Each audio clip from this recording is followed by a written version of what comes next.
السلام علیکم اللہ والوں، اللہ آپ کو دین و دنیا کی بھلائیاں عطا کرے۔ نحمد و نصلی علی رسول الکریم، اما بعد فاعوذ باللہ من الشیطان الرجیم، بسم اللہ الرحمن الرحیم۔ رب اشرح لی صدری ویسر لی امری واحلل عقدۃ من لسانی یفقہوا قولی، رب زدنی علما اللہم فقہنا فی الدین۔ 10 دنوں کے فائدے، خوبصورت اعمال۔ حضرت ابراہیم علیہ السلام: رب کریم، تو نے کہا تھا، میں نے کر دیا، تو ان کا خیال رکھنا، میری بیوی، میرا بچہ، میری نسلیں تیرے حوالے، تو ان کو سامان رکھنا۔ وہ دے گیا، بس دے گیا۔ گھر دیا، رشتہ دار، خاندان، شہر، وطن جن سے انسان محبت کرتا ہے، وہ سب اس نے اللہ کی راہ میں قربان کر دیے۔ لوگ خواب دیکھتے ہیں اپنا گھر بسانے کا، اپنے بچوں کو کامیاب ہونے کا، مگر اس نے خواب دیکھا اپنے بچے کو ختم کرنے کا۔ خواب تو ہر ایک کوئی دیکھتا ہے، مگر جو اس نے خواب دیکھا، واللہ زمانہ آج تک اس خواب کی تعبیر دے رہا ہے۔ دنیا میں بڑے بڑے لوگ آئے اور چلے گئے، زمانوں کو ان کا نام بھی معلوم نہیں۔ اپنا جو بچہ اللہ کے حکم پر پیش کیا وہ نبی ہوا، اسماعیل علیہ السلام، اور اس کی نسلوں میں خاندان نبوت کا وہ سردار آیا جو خاتم النبیین کہلایا، جو اپنے قدموں کے نشان کعبے پر چھوڑ گیا۔ اللہ کی نگاہ میں نبوت کے لیے کوئی اور خان جچا ہی نہیں۔ قدرداں ہے نا اللہ۔ اس نے طواف کعبہ کے لیے جو پکارا تو آج تک لاکھوں لوگ لبیک لبیک حاضر ہوں پکارتے دنیا کے ہر ملک، ہر شہر سے چلے آتے ہیں۔ اس کی بیوی نے بے چینی سے پانی کی تلاش میں جو چکر کاٹے تو آج لاکھوں اسلام والے صفا اور مروہ کے درمیان چلتے اور دوڑتے ہیں۔ اس کے بچے کے لیے نکلا زمزم کا چشمہ آج تک مسلمانوں کو سیراب کر رہا ہے۔ ذی الحج کا ہمارے لیے پیغام۔ حضرت ابراہیم علیہ السلام نے خواب دیکھا بیٹے کی قربانی کا، فوراً ارادہ کر لیا۔ یہ دن ہم سے سوال کرتے ہیں کہ ہم جو مسلمان ہونے کا دعویٰ کرتے ہیں، اللہ کی محبت کا دم بھرتے ہیں، ہم اپنے دعوے میں کتنے سچے ہیں؟ خود سے سوال کریں، ہماری اللہ سے محبت کیسی ہے اور کتنی ہے؟ جب میرے سامنے اللہ کا کوئی حکم آتا ہے تو میرا ریئیکشن کیا ہوتا ہے؟ اگر آپ فوراً مان لیتے ہیں تو آپ کامیاب، اگر ماننے میں مشکل محسوس کرتے ہیں تو یہ خطرے کی بات ہے۔ ذی الحج کے 10 دن افضل ترین دن ہیں، جن کی اللہ رب العزت نے قرآن کریم میں قسم اٹھائی ہے۔ سورہ فجر آیت نمبر 1 اور 2، والفجر ولیال عشر، قسم ہے فجر کی اور 10 راتوں کی۔ نبی کریم صلی اللہ علیہ وسلم نے ان 10 دنوں کو افضل ترین اور بہترین دن بتایا ہے۔ یہ فضیلت والے دن اور راتیں ہیں، لہٰذا ان میں نیک اعمال کرنا، اپنے لیے اور اپنے گھر والوں کے لیے دعا کرنا بہت برکت والا عمل ہے۔ یہ عشرہ کہتے ہیں عربی میں 10 کو، عام دنوں کے مقابلے میں نیکیوں کے اجر و ثواب کے لحاظ سے بہت اہم ہے۔ صحیح بخاری میں رسول صلی اللہ علیہ وسلم نے فرمایا، کوئی دن ایسا نہیں جس میں نیک عمل اللہ کو ان 10 دنوں کے عمل سے زیادہ پسند ہو۔ اس عشرے سے ضرور فائدہ اٹھائیں۔ گھریلو ذمہ داریاں، کاروباری مصروفیات کی وجہ سے زیادہ وقت نہ دے سکتے ہوں تو یہ اعمال کر کے انشاءاللہ اس عشرے کی برکات کسی حد تک حاصل کی جا سکتی ہیں۔ نماز پڑھنا عام دنوں سے زیادہ ثواب ملے گا۔ اول وقت میں نماز پڑھیں، شوق سے اور خشوع سے پڑھیں اور ہر رکعت میں مختلف صورتیں پڑھیں۔ نوافل کا اہتمام کریں، اشراق پڑھیں، چاش کی نماز پڑھیں، تہجد لازم کر لیں۔ یہ موقع آتے ہی اس لیے ہیں کہ جن کاموں میں ہم پیچھے رہ جاتے ہیں، ان کاموں میں ہم مزید آگے آئیں۔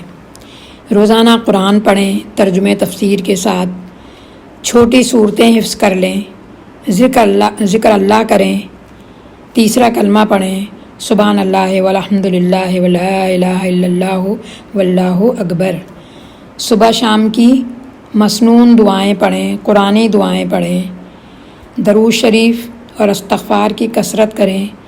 رات کو سونے سے پہلے تسبیح فاطمہ پڑھیں۔ سبحان اللہ، الحمدللہ، اللہ اکبر 33 مرتبہ۔ صدقہ کریں، اللہ کی راہ میں پسندیدہ چیزیں دیں۔ پورا سال صدقہ کرنے سے زیادہ اجر ملے گا۔ بے مقصد کاموں اور باتوں سے اور گناہوں سے اپنے آپ کو بچائیں۔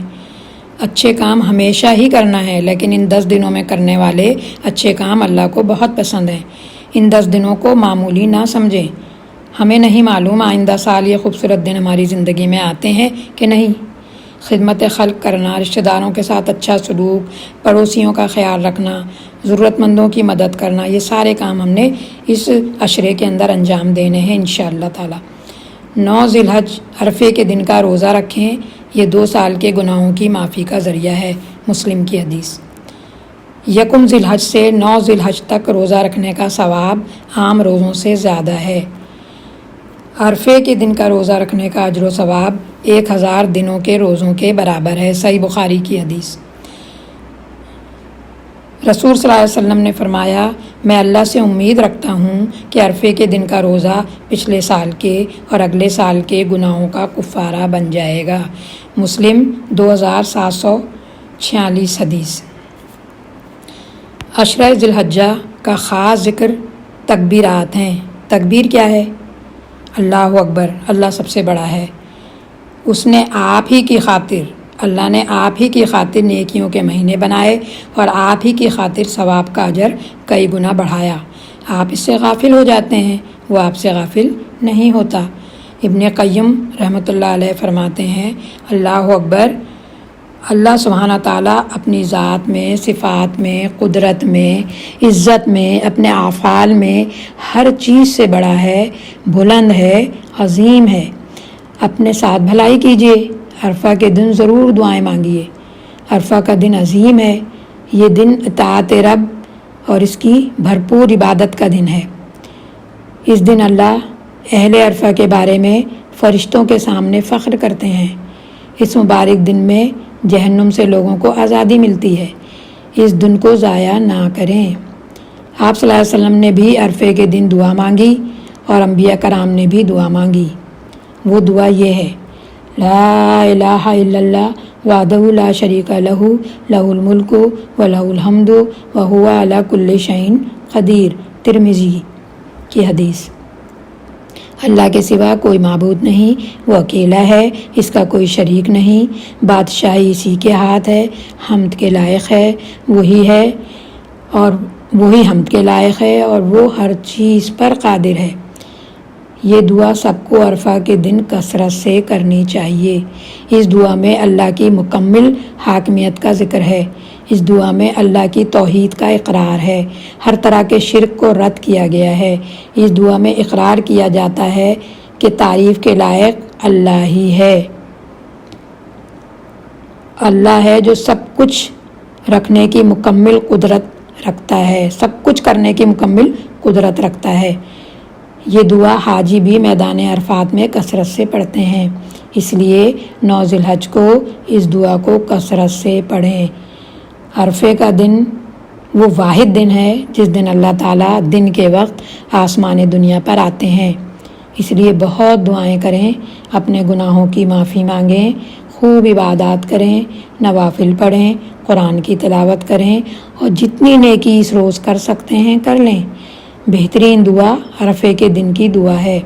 ابن خزیمہ رحمۃ اللہ علیہ فرماتے ہیں کہ کثرت سے تیسرا کلمہ پڑھیں، صدقہ دیں، تکبیرات پڑھیں، اللہ اکبر، اللہ اکبر، لا الہ الا اللہ، واللہ اکبر، اللہ اکبر، وللہ الحمد۔ سلسلہ صحیح حدیثہ 1006 جہنم سے آزادی مل جائے، آمین۔ اہم ترین عبادت جو اللہ کو پسند ہے وہ قربانی ہے، جسے نبی کریم صلی اللہ علیہ وسلم نے فرمایا کہ قربانی کو خوش دلی سے ادا کرنے کو نبی کریم صلی اللہ علیہ وسلم نے کہا ہے۔ یہ ترمذی کی اور ابن ماجہ کی حدیث ہے۔ قربانی کا لفظ قرب سے نکلا ہے۔ یہ ایسا عمل ہے جس کے ذریعے اللہ کی رضا اور قرب حاصل کیا جاتا ہے۔ اور گناہوں کا کفارہ ہوتا ہے۔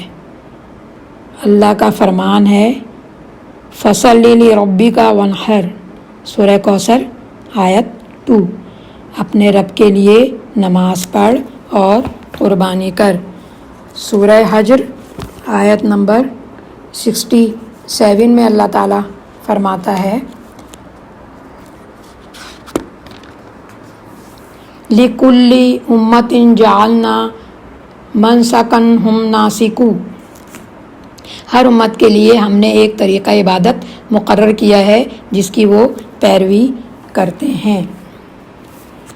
رسول صلی اللہ علیہ وسلم مدینہ میں 10 سال رہے اور آپ ہر سال قربانی کرتے رہے، ترمذی کی حدیث۔ صحابہ نے پوچھا یا رسول اللہ یہ قربانی کیا ہے؟ آپ صلی اللہ علیہ وسلم نے فرمایا یہ ابراہیم علیہ السلام کی سنت ہے، ابن ماجہ کی حدیث۔ حکمت قربانی، اللہ نے ابراہیم علیہ السلام کے جذبہ اطاعت، سچی وفاداری، مکمل سپردگی کو بے پناہ پسند کیا، انہیں خلیل اللہ اپنا دوست کہا۔ رہتی دنیا تک تمام دنیا کے مسلمان دن میں 5 نمازوں میں نبی کریم صلی اللہ علیہ وسلم کے ساتھ ابراہیم علیہ السلام پر بھی درود بھیجتے ہیں۔ اللہ ہر مسلمان سے ایسی ہی مکمل اطاعت چاہتے ہیں۔ دنیا کے مسلمان اس سنت کی یاد کے ساتھ وعدہ کرتے ہیں اے رب العالمین ہم آپ کی اطاعت کرتے ہیں، ہمارا سب کچھ آپ ہی کا ہے۔ قربانی تو یہ ہے کہ انسان اپنی بری عادات، اپنی خواہشات، اپنا نفس، رسومات، تعصبات، مال، جو بھی اس کے اور اس کے رب کے درمیان حائل ہو، اسے بھی قربان کر دے۔ مہینہ قربانی کا پھر سے آ رہا ہے۔